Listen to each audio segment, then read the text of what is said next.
All right, back from potty break. So, trying to remember where I left off.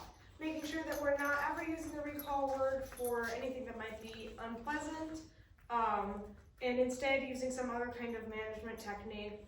For example, a long line. If we know he's not going to recall to you or immediately come inside when you try and call him from coming out or from being outside, I would use a long line when we take him out potty instead. That way, if he decides that he doesn't want to come back inside, we have him on a leash to guide him back in. I might also, in instances like that, use something like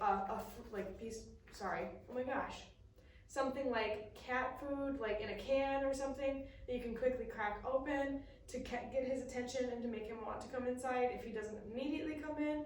But he's usually very good about just following you inside. We just want to avoid using the recall word in any instance that it might be poisoned because it's been used in a situation that is unpleasant. So, let me get to the eyeball piece. To start working on our recall, we are classically conditioning it.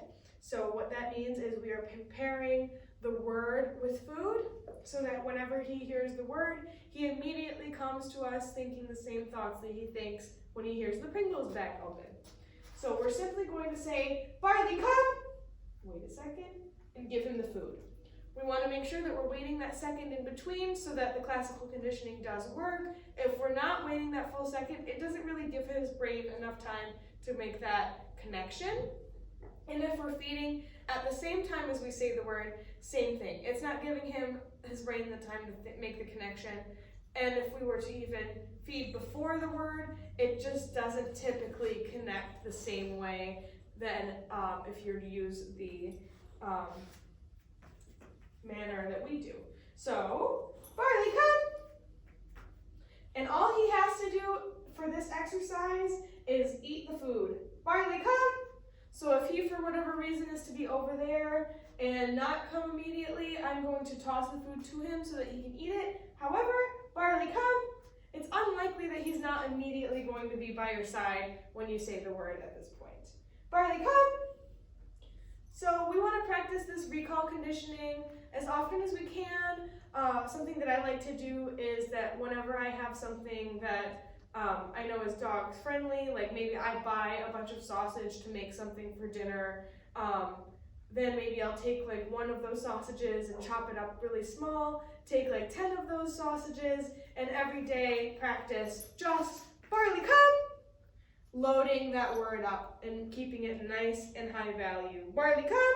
So that whenever he hears that word, he's immediately, without any hesitation, running to you saying, where is my cookie? Barley, come! Because I would much rather him say that than, oh, I don't know, I think that I'd rather check out this thing over there and blow you off. Barley, come! Something we also want to keep in mind, when we're training something like a recall, I want to use much higher value food than I would use for anything else. So for recall, I might want to use something like we use Fresh Pet or sausage, rotisserie chicken, something like that. I just would not use kibble.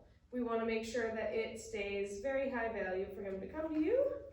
So next, after we're doing recall conditioning, we are going to do come and go. So to start, I'm going to say, okay, and I'm going to roll a treat away if he sees it. Barley, come! And then after he's eaten the one that I threw, I'm going to recall him. Okay. Barley, come! And I'm not going to say anything else. Okay. Barley, come!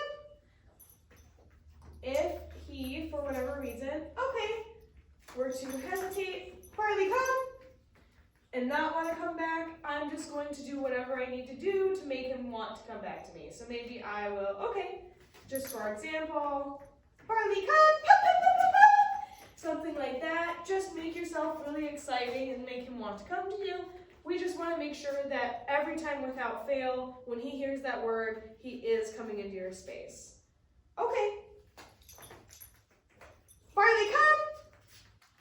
So that is come and go. Okay.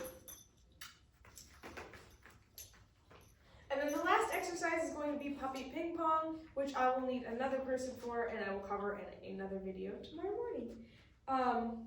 But those are how we work on the recall at home. Another thing that you can do is just anytime you have something good on you, like say you did get that sausage and you chopped a bunch of it up, and you have little baggies of it in your fridge all nice and ready to go, you could just grab one of those baggies, and at any moment, like say you're out in the backyard and you're just hanging out, but he's just kind of sniffing around, intermittently while you're hanging out outside, you can recall him from sniffing or doing whatever it is he does in the yard, and then release him back to go do whatever it is he wants to do. That will really solidify that recall and work on him coming to you in a little bit more exciting environment than just inside. We have been practicing a lot of this around other dogs too, and he's been very good, so I'm very hopeful for you to see good results when you get home.